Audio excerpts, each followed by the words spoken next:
대남섬유, 유호로. 참 간병의 세계는, 특히 당뇨의 세계는 정말 힘든 것 같아요. 어쨌든 저희 아버지의 상태는 현재 그 퇴원을 해가지고 통원 치료를 다니고 있고, 처음에 이제 인슐린을 맞고, 그 당뇨약을 알약을 같이 먹었었는데, 지금 5월 30일, 오늘 5월 31일, 현재 상태는 인슐린은 맞지 않고, 그냥 알약만 먹는, 뭐, 그런 상태로 지내고 있고, 혈당도 거의 정상 수준, 거의 정상 수준, 으로 나오고 있고, 아마 다음 진료, 한 달 후에 다음 진료를 가게 되면, 아마, 거의 마지막, 한 번 아니면 두 번 정도면 마지막이 되지 않을까. 뭐, 그렇게 예상을 합니다. 어쨌든 다행스럽게도 많이 좋아지셨고, 또 많은 정부의 국가에서 지원하는 어떤 여러 가지 프로그램도 있고, 또 민간단체에 지원하는 여러 가지 프로그램도 있고, 그래서, 좀 무사히, 위기를 잘 넘긴 게 아닌가. 정말 그때 병원 갔을 때는 눈앞이 깜깜했었는데, 뭐, 혹자는 누군가는 무조건 아버지가 아프면 병원 가야 되지 않나, 뭐, 이렇게 이야기 하시는 분들도 있는데, 오늘도 기사가 났더군요. 앰뷸런스 병원 뺑뺑이 돌린다고. 여러분들이 병원을 안 가봐서 그래요. 돈 없는 상태에서, 지금 당장 내 주머니에 돈 없는 상태에서 병원을 안 가봐서 그래요. 응급실 일단 가면 가자마자 수납을 해야 돼요. 응급진료비 가자마자 수납해야 되고, 일단 뭐 약 같은 거, 링거 같은 거 맞으면 바로 1차 수납해야 돼요. 약간 계약금 같은 걸 걸어야 돼요. 지금 당장 돈이 없어도 하면 되니까. 거기서 구해오면 되니까. 지금 당장 돈이 없어도 할 수 있고. 옛날에 아버지 하반신 마비 때는 제가 카드가 있었어요. 신용카드가 있어가지고 할부를 할 수 있었는데, 지금은 저도 카드가 이제 연체돼가지고, 카드 연체돼가지고 엄청난 이자를 한번 당하고 난 뒤에는 카드 못 쓰겠더라고요. 그래가지고 그냥 없으면 없는 대로 살자 이런 모토로 가고 있기 때문에, 카드 있으면 편하죠. 신용카드 있으면 뭐 한 120만원, 130만원 정도 할부하면 되니까, 그죠? 그렇기 때문에 카드 있으면 참 편한데, 요즘은 카드 발급도 잘 안 해주잖아요. 예전만큼. 예전에 제가 그 20대 때는 카드 발급이 비교적 쉽게 이루어졌었거든요. 신청만 하면 카드 발급을 많이 해줬었는데, 요즘은 좀 까다롭지 않나요? 그죠? 어쨌든 저는 신용카드를 안 쓰고 있어서, 신용카드 있으면 할부하면 되죠. 그죠? 140만원 정도 나왔으면 할부해도 돼요. 근데 뭐 다행히 뭐 어차피 뭐 기금이 있어가지고, 다행히 기금 처리가 돼가지고 다행이에요. 뭐 아직까지 고지서는 좀 불안했었는데, 뭐 고지서 같은 건 안 오고 있어요. 어쨌든 그냥 기금 처리가 된 것 같아요. 다행스럽게도. 그리고 이 당뇨가 걸리면 보니까 돈이 엄청 많이 들어가요. 엄청 많이 먹고, 또 혈당 검사하는 그 기구 자체도 굉장히 고가고, 그러니까 소모품이 굉장히 비싸고, 기계도 사야 되고, 알코올 솜도 사야 되고, 뭐 여러 가지를 사야 돼요. 그러니까 그 소모품 쓰는 게 굉장히 돈이 많이 들고, 병원비도 한 번 가면 예약하고 피검사하고 약 받고 이러면 10만원 정도 날라가요. 그 돈도 무시 못하고, 또 식사하는 비용도 하루에 아침 8시, 12시, 1시나 12시, 그리고 한 5시나 6시에 밥을 하루 3끼를 나눠서 꼬박꼬박 챙겨 먹어야 건강 상태가 좋아지기 때문에, 그것도 계속 붙어가지고 아버지 밥을 해줘야 돼요. 가끔 간식도 줘야 되고, 돈이 엄청나게 많이 들어요. 그 시간 맞춰가 일러가지고 밥을 계속 해주니까 좀 굉장히 피곤해요. 아무튼 여러분들도 뭐, 근데 뭐 건강 안 아프시면 뭐 그렇게 하는 게 병이다 그러잖아요. 아는 게 병이니까 그냥 건강하게 지내시면 돼요. 잘 먹고 잘 싸고 그러면 돼요. 그죠? 근데 혹시 이런 증상이 생기면 혈당계를 보니까 혈당계 이제 설명서가 보니까 600 이상은 안 나오더라고요. 그 집에서 재는 혈당계는 600 이상이 안 나오더라고요. 그죠? 600 이상 혈당 600 이상 나오면 하이라고 그렇게 그냥 그렇게 전환이 된다고 하더라고요. 1400은 저게 어떻게 쟀는지 몰라요. 그죠? 병원 혈당계는 좀 좋은 건가 보죠. 나는 그 간이 안 좋아가지고 GOT, GPT 이 소리는 간 수치 이런 건 굉장히 많이 들었는데 혈당 1400이면 좀 그죠? 간 수치 GOT, GPT가 1400 정도 나왔다 이렇게 이해를 하면 되나? 그죠? GOT, GPT 한 500, 뭐 제가 한 300까지 나왔었거든요. 군대 가기 전에 250인가 300, 250 정도까지 나왔었는데 굉장히 몸이 안 좋아져요. 꼭 배가 임신한 여자처럼 헛배가 뭐 엄청나게 부르고 이 배가죽이 늘어진다 그러죠. 간 수치가 한 250 정도 되면 저 같은 경우는 술 담배를 안 하는데 간 수치가 250이 나온 거예요. 그냥 심지어 오렌지 약 오렌지 약을 먹는데도 간 수치가 250이 나왔어요. 헛배가 막 부르고 구역질 나고 배가 막 이렇게 임신한 여자처럼 그렇게 막 불러와요. 그래서 배가 다 터버리고 배가죽이 막 늘어날 정도로 배에 가스가 꽉 차요. 그리고 간은 원래 침묵의 장기다 그래서 통증이 안 느껴지는데 근데 저는 통증이 느껴지더라고요. 그래서 막 군의관이 여보 거짓말 한다고 간은 침묵의 장기라서 안 아픈데 어떻게 아프냐고 막 뭐 그렇게 이상한 아픈데 왜 하라고 아니 간 쪽에 통증이 느껴지는데 모자라는 거야 이러면서 그 군대 있을 때도 그랬죠. 간이 심하게 아프면 어떻게 되냐 하면 변이 하얗게 나와요. 그 군대 제가 퇴소할 때쯤 그런 증상이 있었어요. 변이 하얗게 나와요. 그게 담즙이 안 나와서 그렇게 된다 그러더라고요. 우리가 담즙 있죠. 쓸개즙이 나와서 우리가 변이 노란색으로 변하거든요. 근데 담즙이 안 나오면 하얗게 나와요, 변이. 여러분들 그런 변 보신 적 있는지 모르겠는데 변은 정상 약간 소세지 같은 변이 나오는데 변이 하얗게 나와요. 몸이 그 지경인데도 저는 군생활 징교대 다 했고 군생활도 다 했어요. 근데 그런 거를 봤을 때 혈당이 1400이면 굉장히 심각한 상태인 걸로 저도 한 500, 5, 600만 돼도 심각한 상태죠. 1400까지는 아니라도 그죠? 한 5, 600만 혈당이 나온다 하더라도 그건 굉장히 심각한 상태예요. 그죠? 그리고 지금 이제 처음에 집에 와서는 밥 한 숟가락을 제대로 못 먹었어요. 밥을 한 숟가락도 제대로 못 먹었는데 지금은 삼시세끼 다 잘 먹고 간식도 먹고 농담도 하고 화도 내고 싸우기도 하고 뭐 그래요.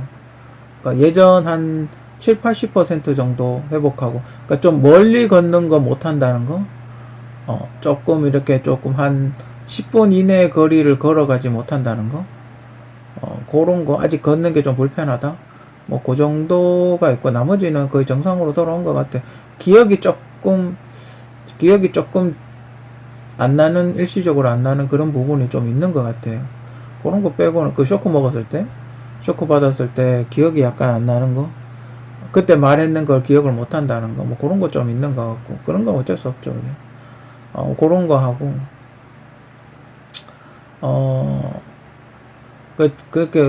당뇨에는 어떤 음식이 좋나 제가 아버지 밥을 해드리면서 생각을 해봤는데 일단 단백질, 식물성 단백질 기름기 있으면 안 되겠죠. 혹시 혈관을 막을 수도 있으니까 식물성 단백질에 따뜻한 국물 요리가 좋지 않나. 지금 아버지 제가 식사해드리는 거는 청국장하고 그냥 일반 된장찌개하고 그리고 아버지 물어봐가 아버지 좋아하시는 어떤 반찬 뭐 그런 거 하고 그렇게 해드리고 있는데 혈당이 좋아지고 있어요. 될 수 있으면 식물성 단백질을 먹어야 되지 않나. 우리 몸을 구성하고 있는 게 그 아미노산이라는 성분이 있거든요. 그 아미노산이라는 성분이 단백질에서 나오는 거기 때문에 그 병원 가보신 분들 아실 거예요. 그 링거 조그만 거 맞는 영양제, 노란색 영양제 있거든요. 그게 아미노산이기 때문에 그 아미노산이 많이 들어있는 거는 단백질이에요. 그 콩이나 두부 같은 게 단백질이 많이 들어있기 때문에 콩이나 두부 같은, 그러니까 된장찌개나 두부 요리 같은 거 많이 드시면 소화에도 잘 되고 혈관에 기름도 안 끼고 굉장히 좋지 않을까. 개인적으로 그렇게 생각을 합니다. 그리고 또 생각을 해봤는데, 우리 제사상에 올라가는 음식들 있지 않습니까? 나물들, 전, 뭐 과일, 뭐 여러 가지들이 있지 않습니까? 제가 보기에는 거기에 올라가는 음식들, 뭐 기름진 음식들도 있지만 거기에 올라가는 음식들이 대부분 독이 없거든요. 우리가 제사상에 올라가는 음식들이 독이 없다고요. 무독한 음식들을 많이 올리거든요. 대부분. 그렇기 때문에 그 제사상에 올라가는 음식들, 나물들, 탕국, 뭐 전 이런 걸 먹이면 좋지 않나? 명태전이라든지 뭐 파전이라든지 뭐 배추전이라든지 뭐 그런 식의 음식을 먹이면 당뇨에 도움이 되지 않나 개인적으로 그렇게 생각을 합니다.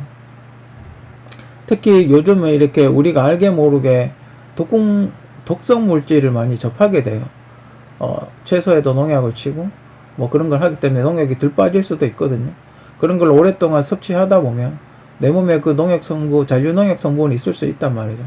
근데 그거를 해결해 줄 수 있는 게 농약은 제가 보기엔 알칼리성 같거든요. 그래서 그걸 해독시켜 줄 수 있는 여러 가지 식물들이 뭐가 있을까? 무가 있을 거라고 저는 그렇게 생각을 해요. 무가 들어간 따뜻한 음식. 그죠? 그리고 식물성 단백질, 뭐 동물성 단백질 뭐 이라 하더라도 기름기 적은 거. 그죠? 기름기 적은 걸로 끓인 어떤 아니면 돼지고기나 소고기라도 기름기를 싹 걷어낸 담백한 부위 쪽으로 끓인 국. 또 식물성 단백질 중에 된장, 청국장, 콩나무, 두부, 그리고 식초를 드시면 중화가 될 것 같아요.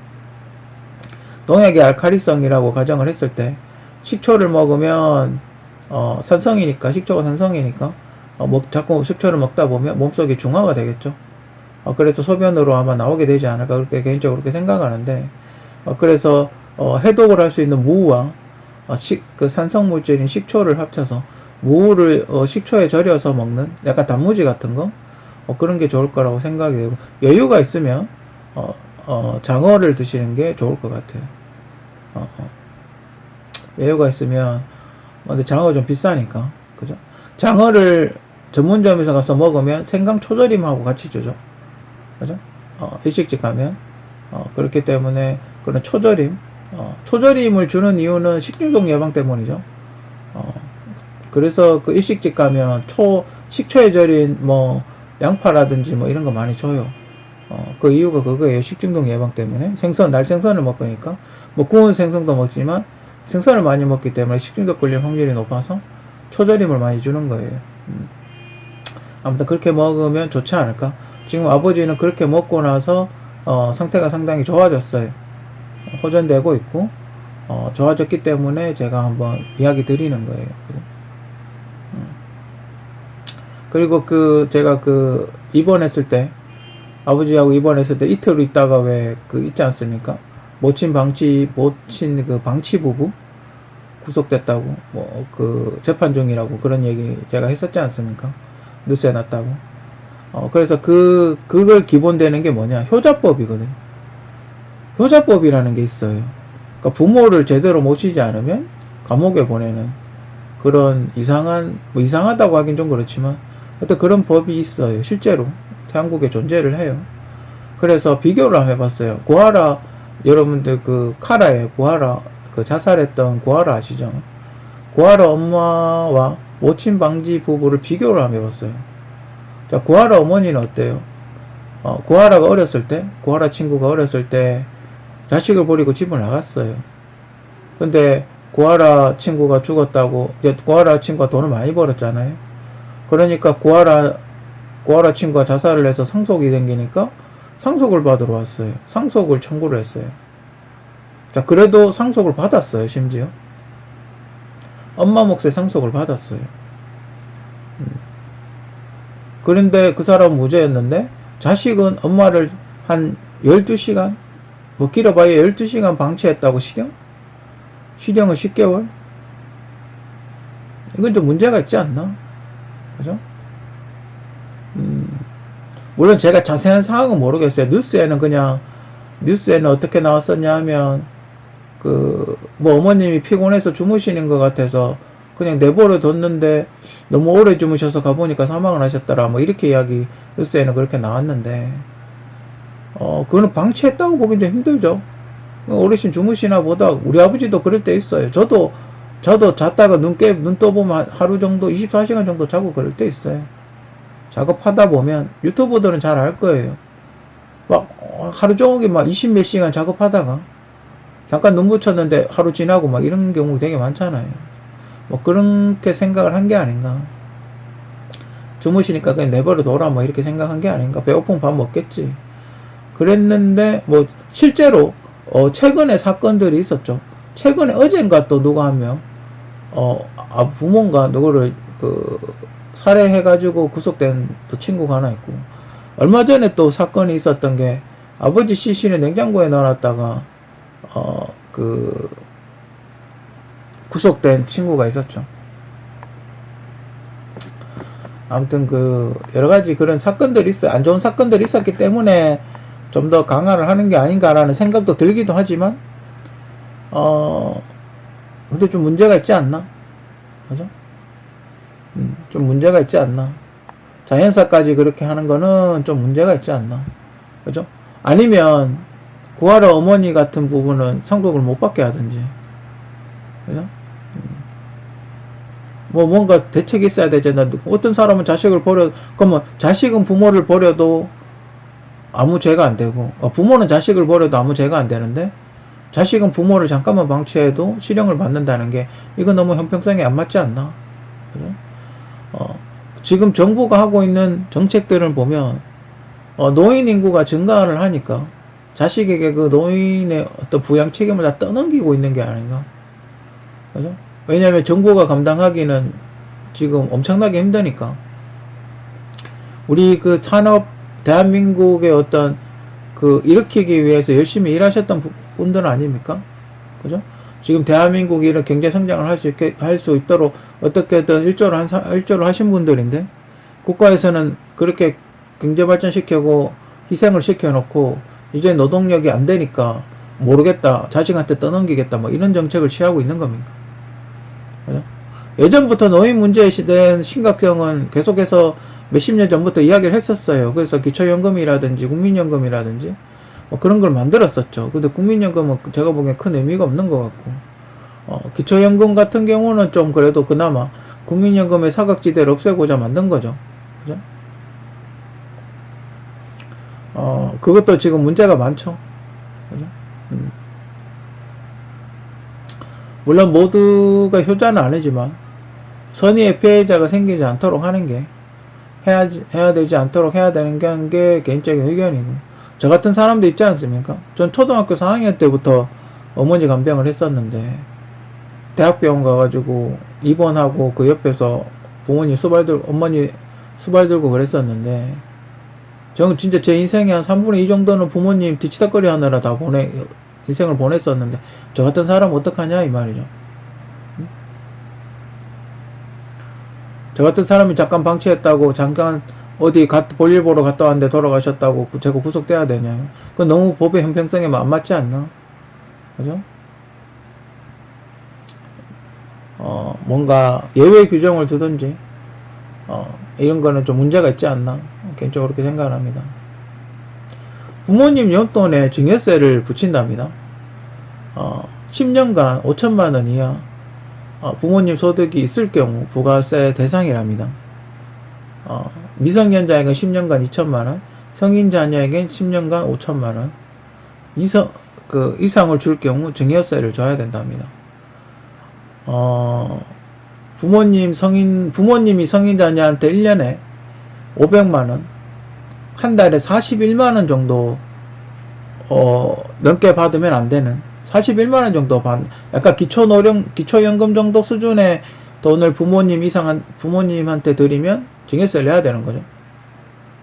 미성년자는 한 달 용돈이 16만 원 이상 주면, 10년 동안 16만 원 이상 주면 증여세를 내야 된답니다. 이게 부모님을 모셔라 그러면서, 그럼 증여세를 내면서 부모님을 모셔라? 그러니까 부모님은 요양병원에 보내가지고 한 달에 250만 원 나오면, 그러면 그게 5천만 원이 넘어버리면 그때부터 지금 2년 정도 한 달에 그 요양병원 250만 원 들어간다는 가정하에 2년 정도밖에 돈이 5천만 원이면 안 되는데 그러면 3년 계시면 증여세 내야 되겠네요, 그죠? 아들이 요양병원 그 병원비를 대신 내면 그죠? 증여세를 내야 되겠네요, 그죠? 이런 말 같지도 않은 법을 만들고 있어요, 그죠? 모시라는 거야, 모시지 말라는 거야, 그죠? 정말 한심하죠. 아무 생각이 없는 것 같아요, 이 사람들은. 그냥 세금을 걷기 위해서 그냥 하는 것 같아요, 그죠? 세금을 걷기 위해서 그걸 만드는 게 아닌가, 그죠? 아무튼 정말 한심한 정책들을 하고 있는 이런 정부에 대해서 아무도 비판을 하지 않아요. 아무도 비판을 하지 않으니까 그냥 이런 말 같지도 않은 법들을 계속 이렇게 그걸 하잖아요. 계속 이렇게 추진을 하잖아요. 아무도 비판을 안 하니까. 그죠? 아무튼 이건 정말 문제가 된다고 개인적으로 생각을 하고, 그리고 여러분들도 혹시나 이런 게 있다 잘 알아보시고 혹시나 이런 걸 해야 된다라고 가정을 하면 잘 알아보시고 요 정도 선에서 하시기 바랍니다. 그리고 상속을 너무 빨리 안 하는 것도 괜찮아요, 그죠? 그러니까 부모님이 재산을 좀 가지시게 만드는 게 괜찮아요, 그죠? 그러면 증여세 안 내도 되잖아요, 그죠? 아무튼 그런 걸 잘 생각해서 이렇게 조절해가지고 쓸데없이 증여세 내는 일이 없도록 하는 게 좋지 않나?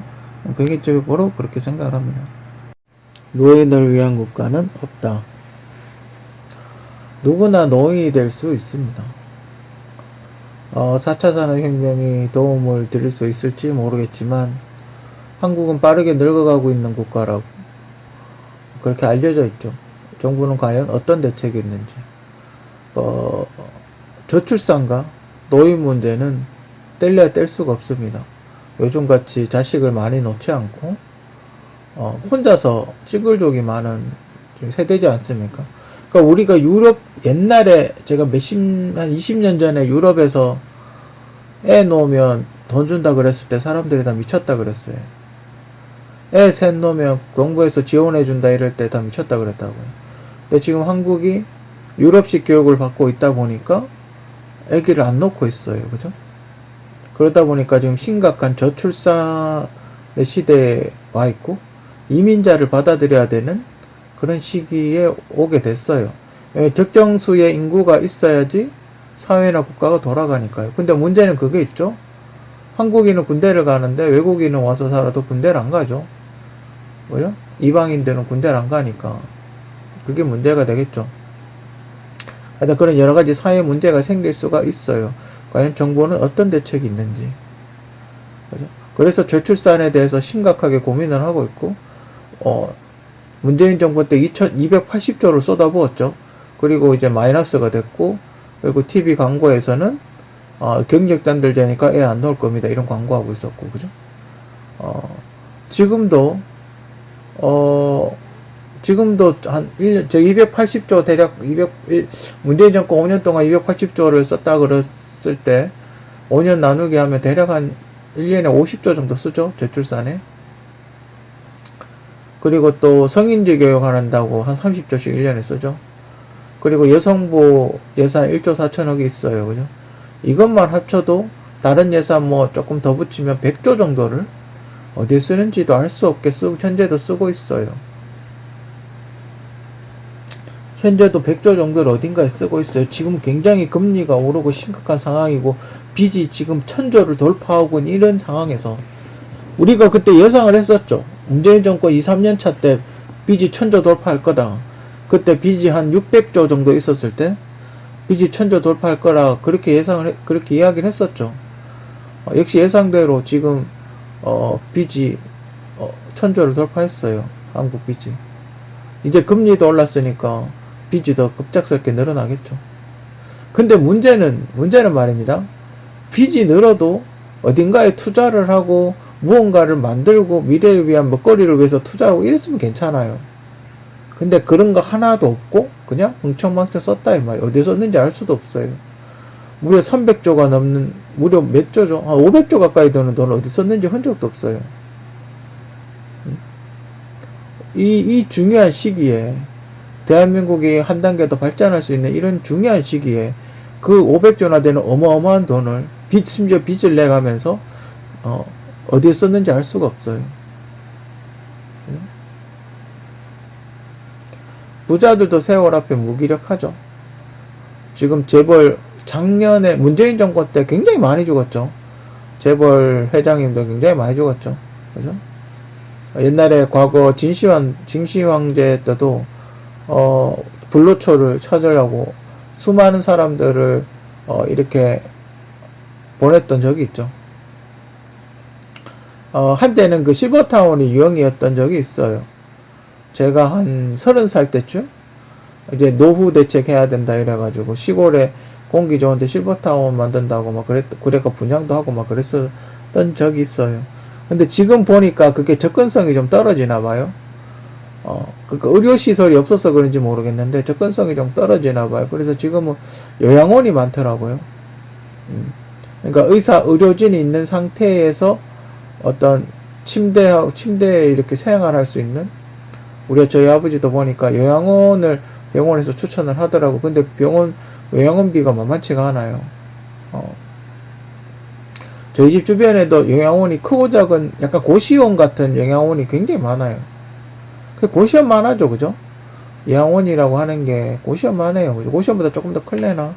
약간 큰 고시원만 하죠, 그죠? 돈이 제가 이야기했지만 250만원 정도가 든다고 한 달에. 그렇게 든다고 이야기를 하니까요. 그 비용을 어떻게 감당하겠어요, 그죠?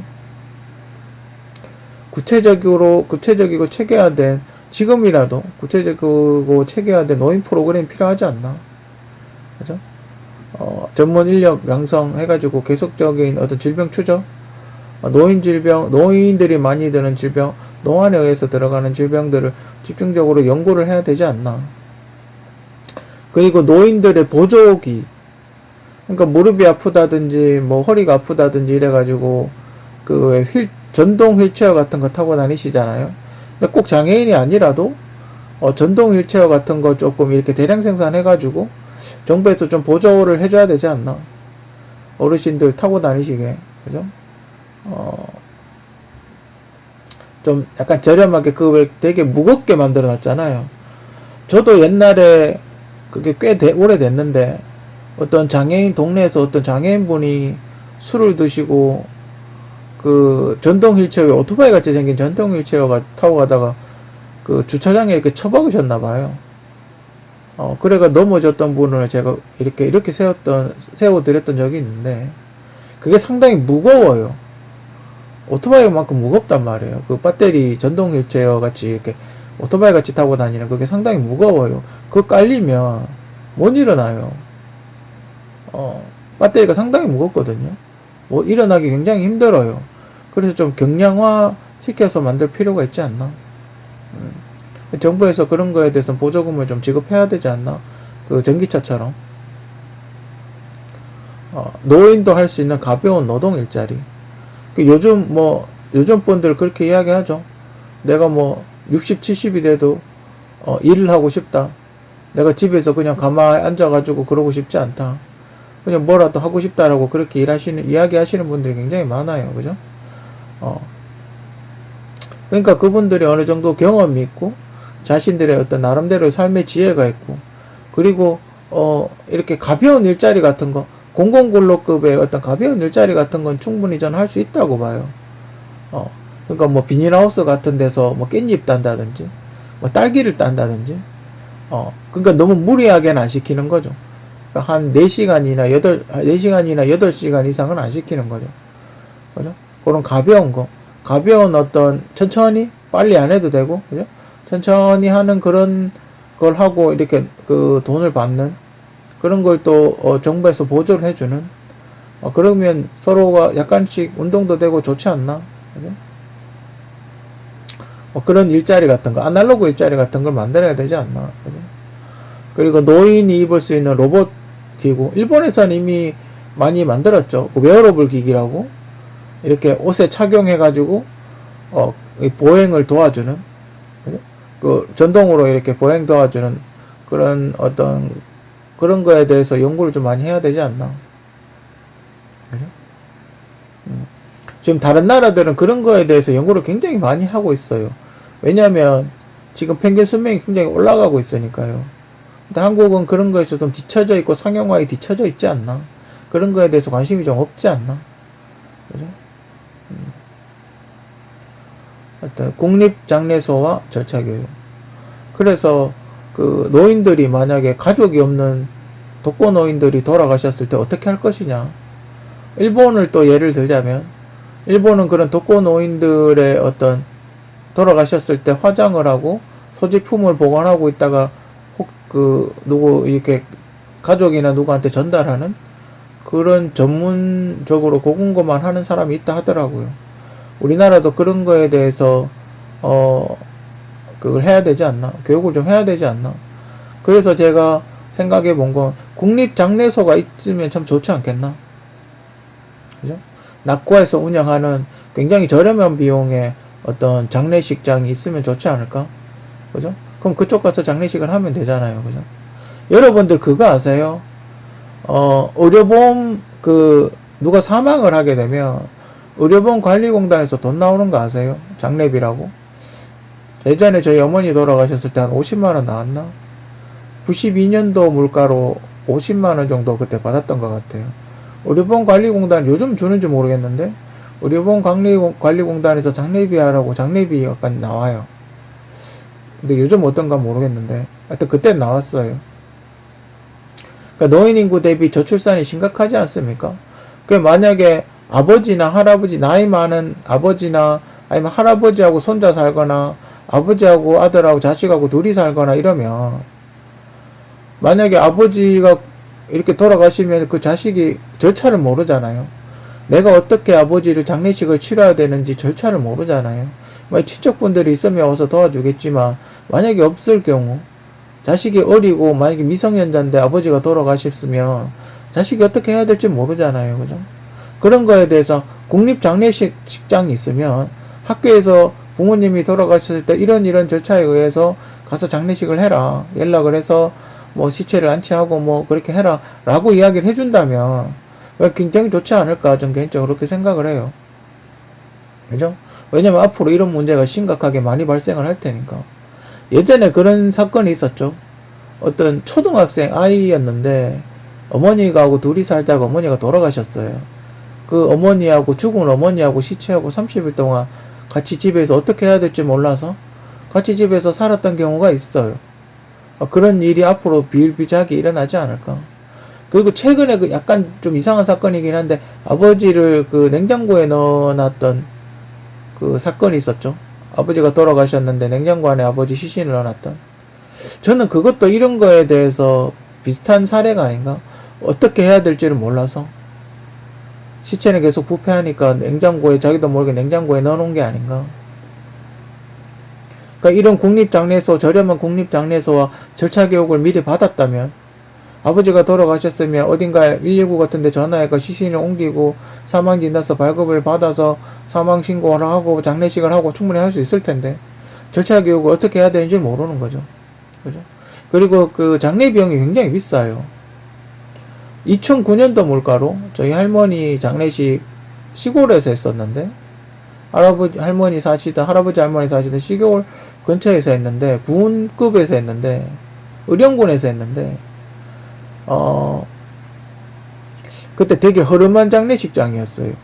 그 여러분들 왜 영정사진 있죠? 영정사진 TV 같은 데 보면 영정사진 옆에 국화꽃 꼽아놓죠? 그거 다 돈 줘야 돼요. 엄청 비싸요. 형편없는 식사 뭐 고기하고 육개장 조금 주는데 굉장히 비싸요. 그래가지고 관하고 뭐 이렇게 그 옷하고 수의하고 뭐 그 시체 안치실 있잖아요. 시체 안치실 그 냉장고 같은 바이오하자드 같은 거 보면 왜 가끔 거기서 좀비가 튀어나오는 그런 데 있잖아요. 시체 안치실이라고 있어요. 이렇게 냉장고 같이 시체 부패하지 말라고 넣어놓는 게 있는데 그게 굉장히 비싸요. 그때 정말 허름하게 했는데 2박 3일장 했는데 1200만원 나왔어요. 2009년도 물가로 2009년 4월달 물가로 1200만원 나왔어요. 과연 이걸 갑자기 감당할 수 있을까요? 1200만원을 개인이 돈 모아놓은 게 없는데 갑자기 1200만원이 어디서 나와요? 그죠? 재정 좋은 건 민간단체가 이런 걸 지원을 좀 해주면 좋은데, 저희 어머니 돌아가셨을 때는 성당에서 지원을 많이 해주셨어요. 성당 아주머니께서 많이 도와주셔가지고, 그 군위에 있는 카톨릭 묘지가 있는데, 거기에 굉장히 그때 당 92년도 물가로 묘가 하나 600만 원 정도 했어요. 두 평인가 세 평인가 그랬는데 600만 원 정도 공동묘지 있었는데 그때 당시 돈으로 80만 원 정도 줬죠. 그래서 저희는 그 카톨릭 그 성당의 어떤 도움을 많이 받아서 무사히 장례를 치를 수가 있었는데, 그런 게 없을 경우, 그죠? 그런 게 없을 경우 굉장히 힘들죠.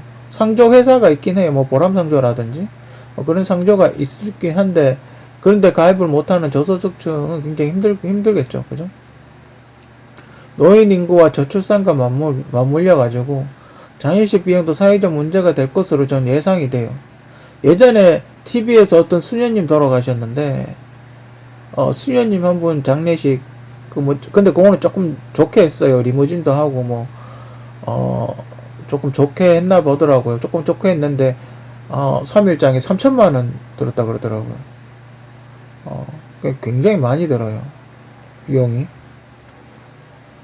이런 것도 뭔가 국립장례소를 장례식장을 만들어서 뭔가 도움을 줘야 되지 않나. 지금 그건 있다고 하더라고요. 화장을 하게 되면 저도 대구시에 옛날에 뭐 그런 게 있나, 지원해 주는 거 있나 싶어서 인터넷 검색해 봤는데, 대구시는 화장하면 10만 원만 주면 되나 뭐 그럴 거예요, 아마. 대구시는 아마 지원 많이 해줄 거예요. 주소가 대구시로 돼 있으면 뭐 그런 장례비 같은 거 지원을 조금 해주는 걸로 알아요. 그죠? 아마 인터넷 검색해 보면 그런 지원 같은 거 해주는 거 있으니까 검색해 보시고, 혹시 집에 건강이 안 좋으신 분 있으면, 그러니까 이런 것도 일원화 됐으면 좋겠어요. 어딘가에 119 같은 데 전화를 딱 하면 한 방에 그냥 끝내버리는, 여기저기 전화해서 뭔가 하는 게 아니라 그냥 119에 어떤 장례식 부서가 있어가지고 119에 어차피 119에 실어 가야 되잖아요. 돌아가셨으면 그 119에 실어 가지고 장례식장으로 바로 가버리는, 돌아가셨으면 뭐 그런 어떤 원스톱 서비스 같은 게 있어야 되지 않나. 그죠? 이런 걸 한번 심각하게 고려해 봐야 되지 않나, 개인적으로 그렇게 생각을 합니다. 기초연금 40만원 어디로? 어제 아버지 뭐 이렇게 한다고 통장을 이렇게 어쩌다 봤는데 아직도 기초연금이 32만원이 들어오더군요. 윤석열 대통령 공약은, 노인복지 공약은 이 기초연금 40만원 밖에 없었어요. 다른 그 후보들은 여러 가지 공약들이 있었는데, 뭐 기존에 봤던 공약들이 많다고, 뭐 혜택들이 많다고, 윤석열 대통령은 기초연금 40만원 공약이 하나밖에 없었는데 그것마저 안 지키고 있어요. 첫 해야 예산안을 안 짰으니까, 윤석열 정부가 첫 해 예산은 문재인 정부가 짰으니까 그래 뭐 이해는 하겠는데, 지금 2년 차째잖아요. 2년 차째면 자기들이 예산을 짰을 텐데 아직도 40만원을 안 주고 있더라고요. 이유는 뭔지, 그죠? 기초연금 40만원, 이 8만원 정도 올려주는 이 공약, 이 하나밖에 없는데 이것조차 안 지키고 있어요, 그냥. 노인 공약도 많지도 않고 이거 하나 있는데 이거조차 안 지키고 있어요, 그죠?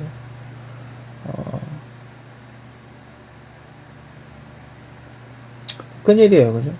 군인 월급이야 뭐 그렇다 치더라도, 군인 월급이야 200만원으로 올려주는 거야 뭐 액수가 크니까 그렇다 치더라도, 이거 1인당 8만원 밖에 안 되는데 이거조차 제대로 안 지키고 있다는 건 좀 문제가 있지 않나, 그죠?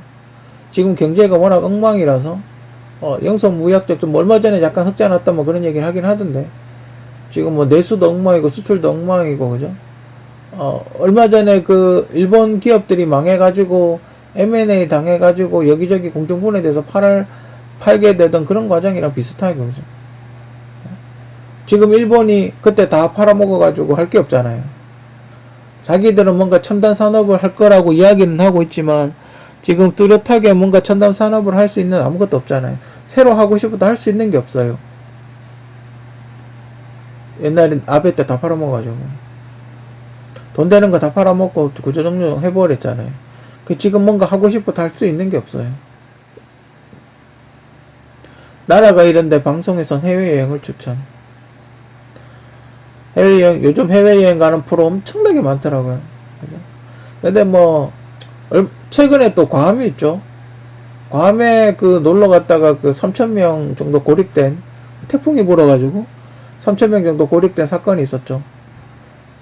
근데 정부가 너무 여유를 부리는 게 아니나, 그 사실을 외교부에서 빨리 파악을 해서 빨리 조치를 취했어야 되지 않나. 태풍 그치기를 기다리고 있다는 게 말이 됩니까? 물론 파도가 치고 이러면 배가 가기 힘들고 뭐 그런 건 있겠죠. 그런 건 있겠지만, 물론 비행기는 보냈다고 합니다. 뉴스에서 봤는데. 뭐, 대한항공, 대한항공이겠죠. 대한항공 비행기 11대를 보냈다고. 뭐, 그렇게 이야기를 하고는 있습니다. 하고는 있는데, 좀 더 빨리 조치를 취했어야 되지 않나. 그죠? 3,000명이라는 숫자가 적은 숫자가 아니에요. 그죠? 3,000명이라는 적은 숫자가 아니고, 그 부처님 오신 날, 거기 행사 갈 정신이 있을까? 아니면 총리라도 방송에서 이야기를 하든지, 총리는 뭐 하는지 모르겠어요. 그죠? 대통령이 그런데 참석하면 총리라도 빨리 조치를 취하라고 이렇게 지시를 하든지, 그죠? 3,000명들은 지금, 생사 고비까지는 아닐지는 몰라도, 어쨌든 그 당뇨하고 뭐 이렇게 있는 그 환자들도 있었는데, 과연 정부는 그 한참 뒤에 공항이 정비되고 난 이후에나 비행기를 보낼 수가 있었죠. 그죠? 그 전에 조치를 취할 수는 없었는지, 그게 최선이었는지, 그죠? 그건 좀 안타깝고, 윤석열 대통령도 본인이 공약을 이야기했으면, 노인 문제에 대한 조금이라도 생각이 있다면, 기초연금 40만원은 빨리 지켜자, 내년에 예산에 반영해서라도 해야 되지 않나? 그죠? 연방준비은행이자 5.25%의 의미. 전 세계가 10경을 빌렸다고 가정을 하면 미국이 3.2경, 일본이 2경으로 충분히 10조 정도 달러를 빌렸다는 건 가능합니다. 그죠? 1년에 이자만 대충 5,200조가 되죠. 그리고 코로나 기간 포함해서 4년 동안이면, 만약에 그 코로나가 터져가지고 연준이 이자를 올리는 거를 연기를 했거든요. 코로나 기간 4년 동안 만약에 5,200조가 전 세계에 이자를 줬으면 이자가 2경 800조가 돼요. 어마어마하죠, 그죠? 2경 800조가 돼요. 근데 이게 전 세계가 뭐 교육 규모가 5,200조가 돼서 이자를 5,200조가 된다고 한국하고 뭔 상관이냐라고 이야기할 수 있겠지만, 한국 물건을 안 사게 되잖아요. 소비가 위축되잖아요. 이자를 줘야 되니까, 각 나라별로 이자를 줘야 되니까 뭔가 이렇게 세금을 올리든지 타이트하게 뭔가 쪼을 거 아니에요. 그죠? 그러니까 한국 상품이 팔리지 않겠죠. 그렇기 때문에 한국도 영향이 있어요. 무려 2경 800조예요. 2경 800조. 저는 10경 더 된다고 보는데, 계산하기 쉽게 10경으로 예를 들었어요. 그죠? 코로나 기간을 제외하면 1년 정도 지났어요. 그죠? 세계 고금리가 고금리가 계속 유지되면 세계 경제는 줄도산할 수도 있어요. 실제로 예전 리먼 브라더스 파산할 때도 연방준비은행이 이자를 올렸다고 하더군요. 그때 우리나라도 휘청했죠. 그죠? 미국이 물론 가장 큰 타격을 받았지만, 전 세계적으로 흐름을 보면 이자를 줘야 되니까 복지를 줄이고,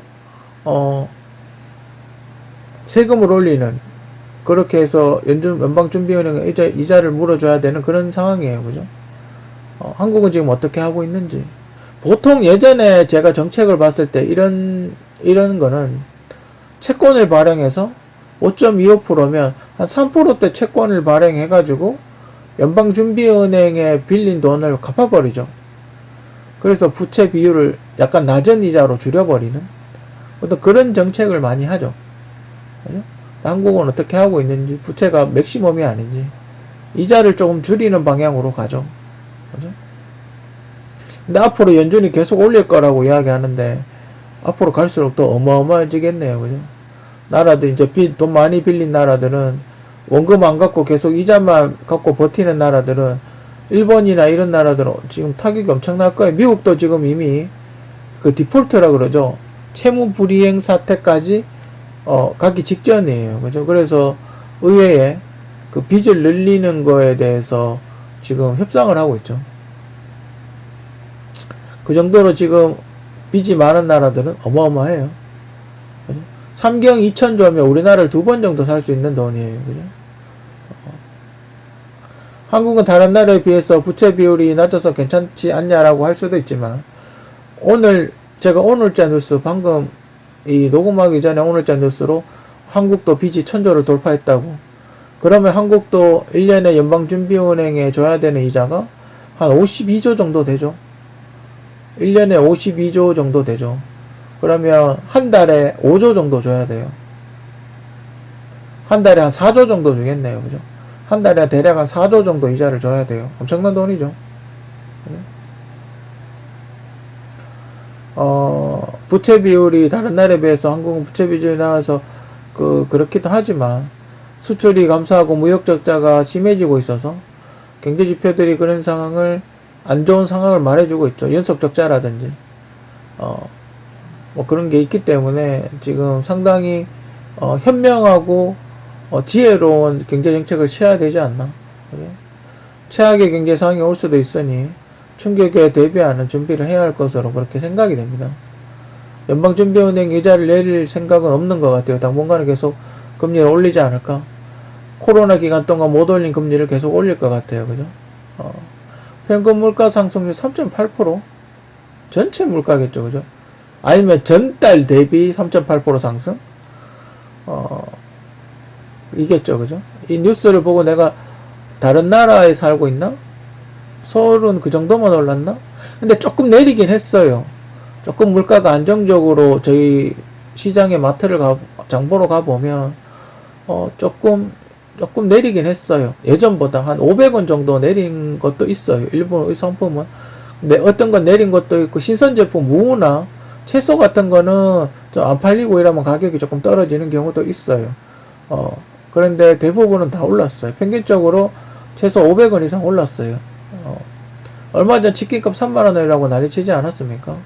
문재인 정부 때 9,900원 하던 3분 카레가 지금 1,800원 하고 있어요.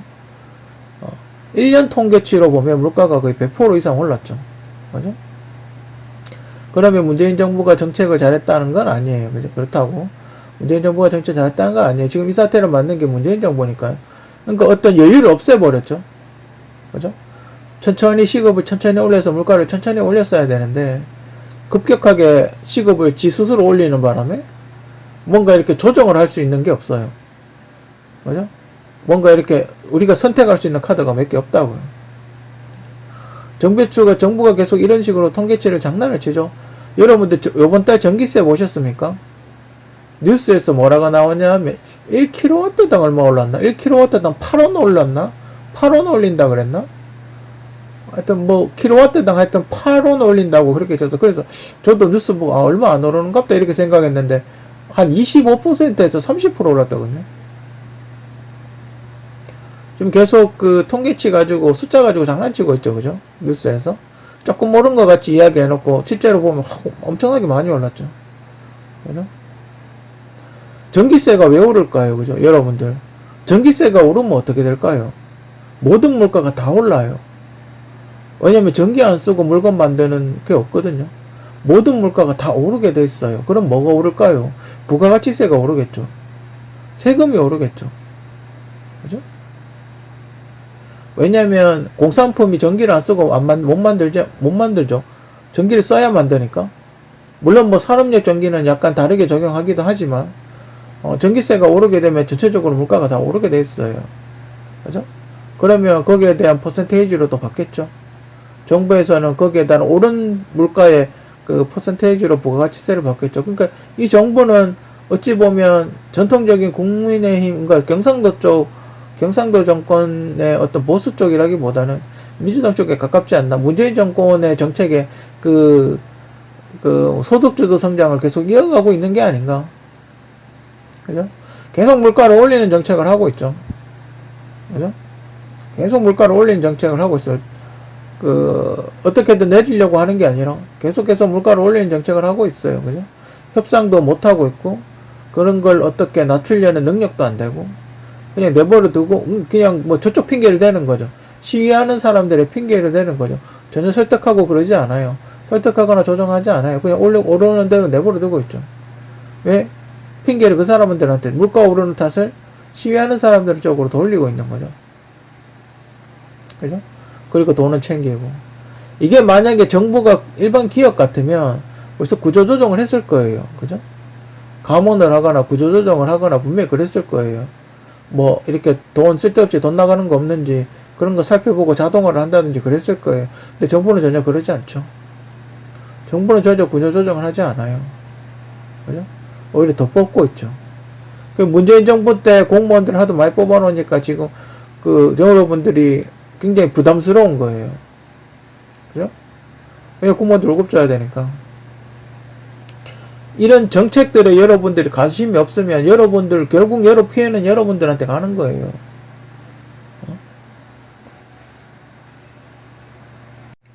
히로시마 원폭 위령비 1000배? 일본의 원자탄이 떨어지고 일본이 항복을 해서 대한민국이 해방이 됐는데 히로시마 위령비 1000배? 옛날에 오바마였나? 오바마 대통령이 일본 가서 거기 뭐 사과하고 그랬었죠. 근데 미국이 사과하는 거야 뭐 당연한 거고 이해가 가죠. 왜냐면 미국이 원자탄을 떨어뜨렸으니까. 미국이 원자탄을 떨어뜨려서 많은 사람들이 희생이 됐으니까 그거는 이해가 가겠는데 우리가 가서 왜 사과를 해요? 제정신인지 모르겠어요. 우리나라 그 히로시마 원자탄 터져서 죽은 사람보다 우리나라 국민들이 더 많이 죽었어요. 끌려가서 강제 노역하다 죽은 사람이 더 많아요. 살린애도 있다 그러죠. 그 가장 유명한 그 터널 뚫다가 죽은 사람도 있다 그러죠. 그래서 터널 공사인가 탄광인가 거기서 노역하다가 그 전쟁 거의 막바지에 총 쏴서 다 죽여 학살했다는 그런 얘기도 있고. 그죠? 그런 데는 전혀 갈 생각이 없나 보죠. 그죠?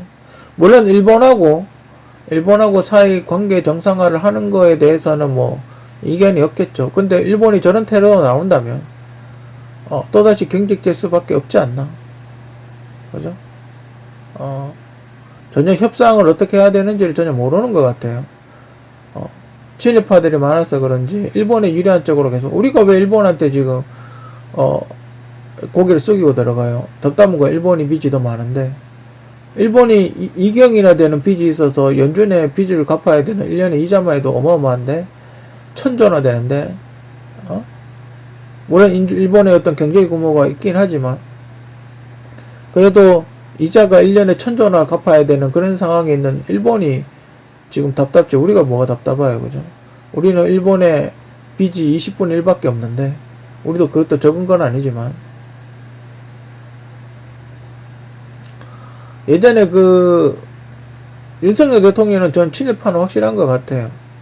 여러가지 행동들을 봐서 옛날에 그 이명박 대통령도 약간 친일파라고 일본에서 태어났다고 일본에서 태어나서 한국으로 해방돼서 이주했다고 뭐 그런 얘기 해가지고 그때 뭐 친일파네 어쩌네 그런 얘기 되게 많았었는데 이렇게 노골적으로 친일을 하는 사람은 윤석열 대통령이 처음인 것 같아요.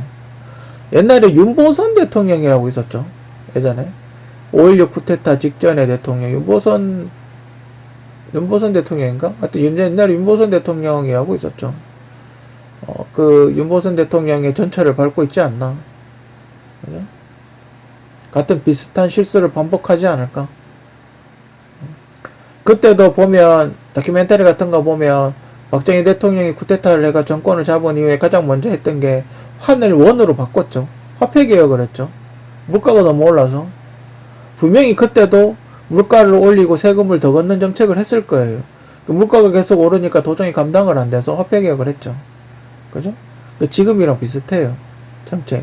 정책을 하고 있는 게 그때나 지금이랑 비슷해요. 그죠? 옛날에 롯데 신격호 회장님인가? 성함이 이게 맞는지 모르겠는데 그때 돌아가셨을 때 내 고향은 한국이다. 그때 뭐 그 롯데가 약간 제일 기업 아닙니까? 일본에서 시작했던 기업이라고 우리가 그렇게 알고 있지 않습니까? 그때 돌아가신 내 고향은 한국이다. 한국에 묻히고 싶다. 실제로 경남에 또 고향에 묻혀졌다고 그렇게 알고 있는데, 윤석열 대통령은 일본에 묻히고 싶겠네요. 그죠? 저는 이 윤씨, 문씨, 이 성씨들은 일본 성이 아닌가? 요즘은 그런 생각도 들어요. 그러니까 한문으로 쓰면, 그 창씨개명 하듯이 그런 거 있잖아요. 왜? 한문으로 쓰고 일본 말로 발음하면 일본 성이 되는? 그죠? 그러니까 일본 그 카타카나를 한문으로 쓰면 윤이 되는 그런 게 아닌가? 좀 의심스러워요. 어떻게 저렇게 친일 행각을 할 수 있는지. 그죠? 그 제가 예전에 그런 얘기도 했지 않습니까? 대한민국이 성매매 못하고 하는 게 그 위안부 할머니 그 위안부 만들려고 그런 게 아닌가. 성병 생기면 안 되니까 그런 거 못하게 성을 이렇게 꽉 올가매고 있는 게 아닌가. 그런 이야기 했었는데 비슷하죠, 그죠? 저는 전쟁 날 것 같아요. 한 3년 정도 지나면 전쟁 날 것 같아요. 왜냐면 총선 끝나고 만약에 윤석열 대통령이 탄핵이 된다면 그때 막 공백기가 생기지 않겠습니까? 그때 밀고 들어오지 않을까? 한 2, 3년 후에 뭔가 전쟁이 하나 터지지 않을까? 전 그렇게 생각을 해요.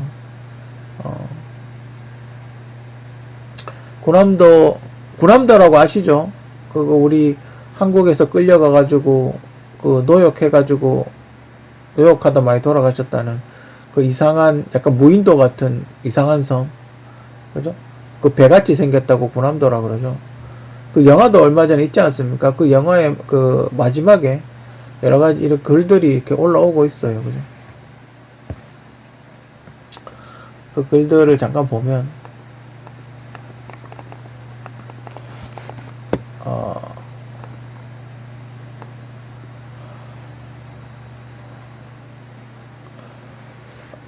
1890년 9월 탄광 개발에 착수하여 1957년 중일전쟁을 기점으로 태평양 전쟁에 이르기까지 일본 군수 산업에 거대한 영향을 끼친 군함도는 1970년도 일본의 새로운 에너지 정책으로 1974년 1월에 폐강된다.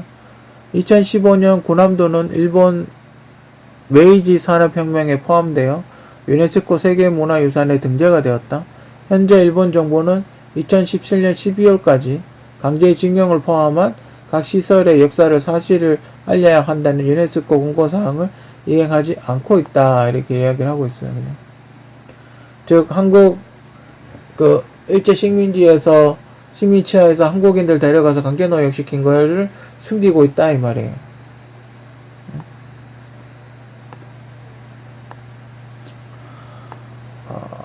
그리고 얼마 전에 5.18이었죠. 이번 달에 5.18 있었으니까.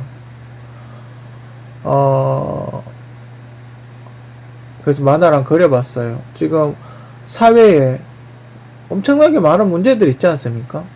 물가, 실업률, 외교, 경제, 정치 엄청나게 많은 물가가 있는데 5.18 그 헌법 개헌 안 하면 아무것도 안 하겠다. 5.18 헌법 개헌이 문제다. 이런 식으로 5.18을 방패 삼아서 아무것도 안 하고 쳐놀겠다 이 말이에요. 그죠? 이게 과연 누구를 위한 민주주의입니까? 이게 과연 민주주의 맞습니까? 다수를 위해서 일을 해야 되는 게 맞지 않습니까? 지금 수많은 사람들이 고통을 받고 있는데 5.18이라는 방패 하나 들고 모든 걸 안 하겠다, 보이콧 하겠다? 이건 좀 문제지 않습니까? 도대체 정치인들은 뭐 하는 사람들입니까? 이상한 법령이나 만들어서 국민들 목이나 옥죄이고 도대체 뭐 하는 사람들이에요? 지금도 전국에 수많은 도움을 원하는 사람들이 천지고 오늘 뉴스도 그 앰뷸런스 타고 병원 뺑뺑 돌다가 죽은 사람이 또 뉴스에 또 나왔어요. 지금 그런 상황인데 과연 정치권에서 뭘 하고 있는지, 그죠? 과연 그런 거에 대해서 관심이나 있는지,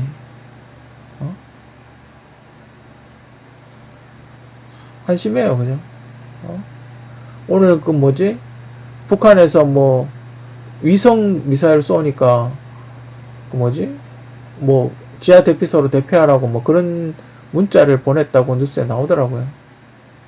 안 되니까 또 시선 돌리게 하는 거죠. 위성 로켓인데 왜 쫄아가지고 거기 가냐. 어차피 그 북한에서 핵 쏘면 다 죽어요. 그죠? 북한 사람은 피해 안 입겠어요. 북한도 피해 가요. 한국에 폭탄 떨어지면 북한도 피해가, 방사능 피해 안 가겠어요. 자기들은 괜찮을 것 같아요.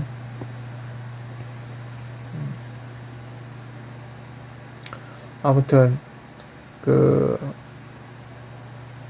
근데 뭔가 이렇게 좀 정치권에 뭔가 좋은 선택을, 현명한 선택, 기대가 이제는 안 돼요. 그죠? 빨리 정상적인 어떤 그런 걸 바랍니다. 이렇게 이야기를 해야 되는데, 이제는, 뭐랄까, 기대를 안 한다 그러나? 이제 뭔가 다른 방법을 찾아봐야지. 정치권에 뭔가 기대 가지고 문제가 해결되기를 바라는 거는 저는 현실적으로 불가능하다고 봐요. 다른 쪽으로 알아보고 알아차봐야지. 아니면 뭐 정 안 되면 다른 나라로 떠나든지, 그죠? 이 나라의 정치권에는 더 이상 희망이 없는 것 같아요, 그죠? 정치인들은 전쟁 나길 바라겠죠? 왜냐면 전쟁 나면 노인들 다 죽을 테니까. 그죠? 정치권에는 아마 전쟁 나길 바랄 거예요. 노인들 다 학살하는 좋은 핑계가 될 테니까. 아무튼, 이제 6월달은 호국 보훈의 달 아닙니까? 또, 우리가, 나라 지키다가 돌아가신 분들의 어떤 그런 숭고한 희생을 한 번쯤 되돌아보고, 이 나라를 지키기 위해서 얼마나 많은 사람들이 희생을 하고, 이 나라를 지키기 위해서 얼마나 많은 분들이 애쓰고 있는지에 대해서 한 번쯤 생각해보는, 그런 우리 훌륭한 국민들, 훌륭한 시민들, 훌륭한 유튜버들이 됐으면 하는 게 제 바람입니다. 저 배나 원래 주인이 어딨어?